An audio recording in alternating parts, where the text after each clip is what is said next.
IT 전문 기자가 전해드리는 오늘의 IT 뉴스입니다. 자, 오늘은 신사의 품격이 느껴지는 어떤 댄디한 기자 김준배 기자님 모셨습니다. 자, 어떤 소식부터 알아볼까요? 네, 감사합니다.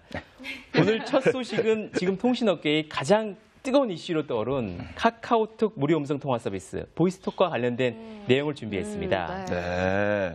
자, 이 보이스톡의 등장과 함께 스마트폰 사용자뿐만 아니라 인터넷에서도 지금 한바탕 난리가 났습니다. 네, 그렇습니다. 이 도대체 무슨 일이 벌어지고 있는 겁니까? 예, 보이스톡이 무료 통화 서비스 때문에 이제 스마트폰 유저들이 많은 관심을 보이고 있는데요. 네. 보이스톡의 높은 인기를 틈타서 보이스톡 테스터 모집을 중단한다는 허위사실이 유포되기도 했고요. 지금은 삭제됐지만 카카오톡을 사칭한 애플리케이션까지 등장했었습니다. 아이고, 정말 난리가 났는데 네. 유료한다는 얘기도 살짝 들렸는데 사실입니까? 아직 일단 카카오 측은 유료할 계획은 없다는 입장을 보이고 있습니다. 네. 자, 사실 소비자들은 이제 무료이기 때문에 예, 반가운 소식인데 맞습니다. 예. 통신사들의 반응이 어떨지 조금 걱정이 됩니다. 네, 그렇습니다. 통신사들은 소비자들과 달리 상반된 입장을 보이고 있습니다. 뭐 당연한 얘기인데요. 매출을 떨어뜨릴 수밖에 없기 때문입니다.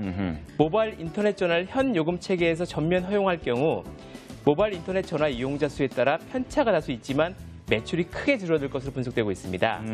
애틀러스 리서치 앤 컨설팅이 모바일 인터넷 전화와 이동통신 요금을 분석한 자료에 따르면 4사 요금제 가입자 기준 매출 감소 폭이 무려 20.8%, 20.8% 줄어드는 걸로 나타났습니다. 어허. 금액으로 환산하면 1조 8천억 원인데요. 네. 이런 액수는 지난해 통신 3사 매출액의 8%에 달하기 때문에 모바일 인터넷 전화로 인한 이동통신사 수의 근간이 흔들리는 것 아니냐, 그런 우려의 목소리가 나오고 있습니다. 네. 어떻게 보면 이 정보통신망의 근간이 또 흔들릴 수도 있는 문제이기 때문에 맞습니다. 예. 앞으로 이 논란이 계속 될 것 같습니다. 예. 자, 다음 소식 전해주세요. 이번에도 카카오톡, 요즘 뜨거운 이슈여가지고요. 네. 카카오톡 관련된 뉴스입니다. 네. 카카오톡은 그동안 아이폰과 안드로이드 단말기 그리고 블랙베리와 바다폰을만을 지원해왔는데요. 이번 주 안에 윈도우폰 사용자도 카카오톡을 쓸 수 있게 된다고 합니다. 네. 카카오가 최근 마이크로소프트 윈도우 마켓플레이스에 카카오톡 등록 신청을 했습니다. 사실 윈도우폰은 세계 스마트폰 시장 점유율이 2% 안팎에 불과하기 때문에 많지는 않은데요.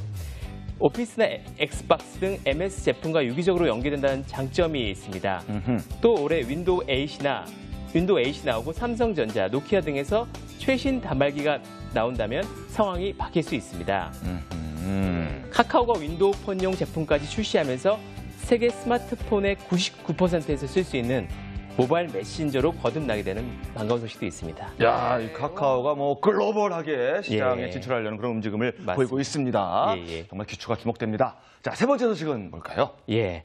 중국의 대형 인터넷 업체들 10곳이 휴대폰 업체들과 손잡고 자체 브랜드의 스마트폰을 속속 선보이고 있다는 내용입니다. 네. 인터넷 업체가 그렇게 새로 선을 보인다면은 통신사와는 어떤 다른 경쟁력이 있어야 되지 않겠습니까? 예, 맞습니다. 예. 뭐 중국 하면 바로 가격 아니겠습니까? 가격? 예. 대부분 1,000위안, 원화로 약 18만 5천 원대 안팎의 저가형 스마트폰을 출시한다는 계획입니다. 지속적으로 또 가격을 낮추겠다고 얘기하고 내년쯤에는 공짜 폰도 나올 수 있다고 하네요. 네. 그 유명한 중국 포털 사이트 바이두라는 데는요, 스마트폰 업체와 손잡고 1,000위안대 스마트폰 2폰을 내놨고요. 올해 말까지 모바일 검색 같은 기존 바이두 서비스를 이용할 수 있는 앱을 설치한 2-3개 스마트폰을 추가로 내놓을 예정이고, 연말에는 가격도 10분의 1 수준인 100위안으로 낮출 예정이라고 합니다. 네. 근데 중국의 인터넷 업체들이 공짜 폰을 출시하면서까지 스마트폰 시장에 뛰어드는 이유가 이게 뭘까요?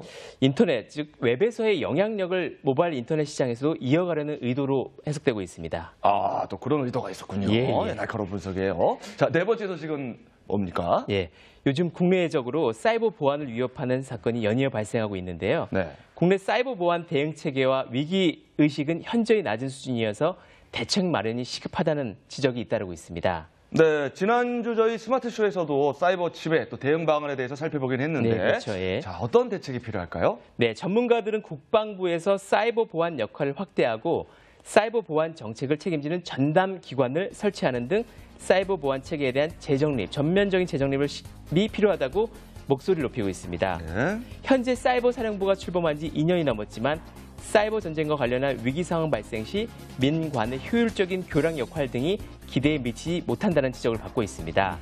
이 때문에 앞으로는 사이버 사령부 역할을 확대하거나 사이버 안보를 전담할 총괄적인 조직 설립 등 국가 안보에 대한 범국가 차원의 대비가 시급하다는 것입니다. 네, 김준배 기자님께서 아주 그 위험성을 좀 알리기 위해서 사이버 강조를 많이 해주셨어요.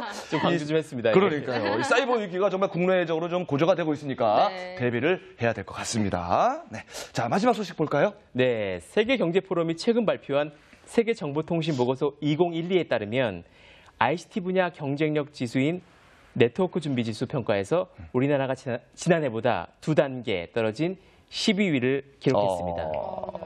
우리나라는 지난해 10위권에 재진입을 했었는데요. 네. 1년 만에 다시 10위권 밖으로 밀려났습니다. 어허. 순위 하락의 가장 큰 이유는 합의제인 법 규제 환경으로 꼽혔습니다. 정책 규제 환경 세부 지표인 의회 입법 활동 효율성과 규제 철폐 효율성, 분쟁 해결에서 법 체계 효율성이 100위권 안팎을 차지하는 데 그쳤고요. 네. 대만, 중국 등 아시아권 국가 순위가 전반적으로 좀 하락된 양상을 보이고 있습니다.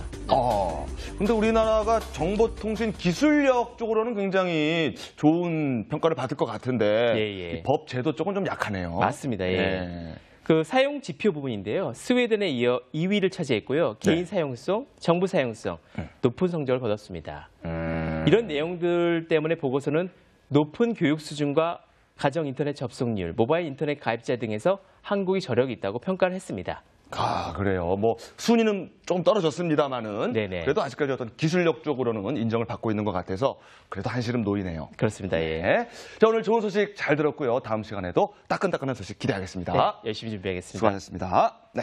자, 지금까지 IT 브리핑이었습니다.